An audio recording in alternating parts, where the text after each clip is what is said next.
নমস্কার দর্শক বন্ধুরা, আমি রাখি আবারও হাজির হয়ে গেছি একটি নতুন রেসিপি নিয়ে। আজ বানিয়ে দেখাবো পালো, অমৃত পালো। গ্রাম বাংলার একটা রেসিপি। অগ্রহায়ণ মাসে যখন নতুন চাল ওঠে, নতুন চাল দিয়ে এটা বানানো হয়। আমি এখানে নতুন আতপ চাল নিয়ে নিয়েছি 1.5 কাপ মতো। 2 ঘন্টা আগে ভিজিয়ে দিয়েছিলাম, জলটা একটু ঝরিয়ে নিয়ে নিয়েছি। এখানে 1 কিলো দুধ নিয়ে নিয়েছি, ফুল ক্রিম দুধ নিয়েছি আমি। আপনারা যে কোনো দুধেই এটা করতে পারেন। আর একটু ড্রাই ফ্রুট কুচি করে নিয়েছি, আমন্ড, কাজু, কিশমিশ, নতুন গুড় বা খেজুর গুড়, 1 চিমটি নুন।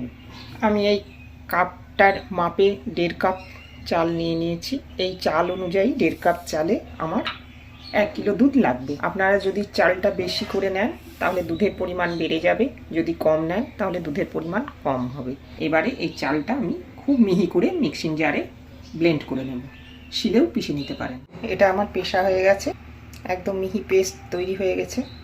এরকমই মিহি পেস্ট তৈরি করতে হবে, দরদরা বা দানাদার থাকলে হবে না। এবারে আমি এটা কড়ার মধ্যে ঢেলে দেব। প্রথমেই কড়াতে আমি মিশ্রণটা ঢেলে দেব।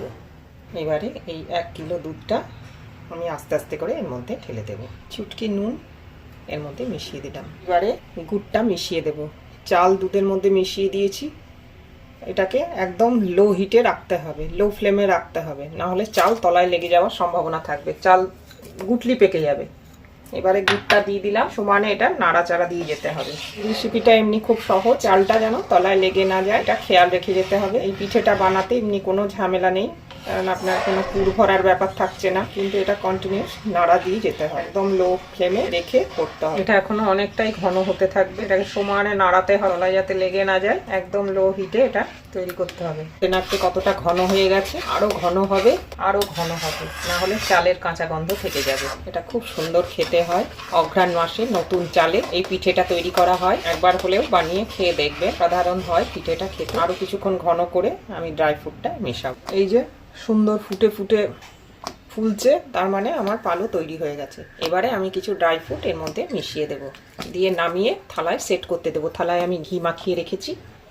আমার এই রেসিপিটি যদি আপনাদের ভালো লেগে থাকে, চ্যানেলটিকে সাবস্ক্রাইব করার অনুরোধ রইল। বেল আইকনটি টিপে দেবেন, যাতে করে আমি নতুন কোনো রান্নার ভিডিও দিলে নোটিফিকেশান সবার আগে আপনার কাছেই পৌঁছে যায়। লাইক, শেয়ার, কমেন্ট করবেন বন্ধুরা। ভিডিওটি দেখার জন্য ধন্যবাদ। ফিরে আসছি আবার অন্য কোনো দিন অন্য কোনো রেসিপি নিয়ে। ভালো থাকবেন, সুস্থ থাকবেন। অমৃত পালো আমার তৈরি হয়ে গেছে। আরাম করে আমি থালাগুলোকে সেট করতে বসিয়েছি, পরে আমি কেটে পরিবেশন করব।